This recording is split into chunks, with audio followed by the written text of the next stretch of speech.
So kung mapapansin nyo sa unang part ng video na to, galing sa pagkaka-overshoot itong Aerox na dalawa, itong naka-hazard pati itong kasama niya na nakaitim. So bago pa mag-umpisa yung video niya, nag-overshoot na talaga sila, tsaka nag-i-sway sila, hindi ko alam kung bakit. So ayoko naman ng ganun sa harapan ko, kaya inunahan ko na.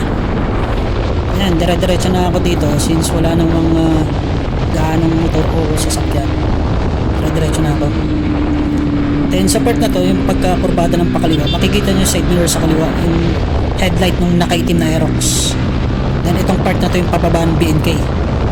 Medyo pababa dyan kung alam nyo naman. Then itong Vios na to, na pula, nasa tamang linya naman yan eh. Ngayon, pag tingin ko dito sa side mirror ko ulit, tsaka lumingin ako sa likod, sabi ko wala na siya. Sabi ko, alam ko na kung anong nangyari dyan.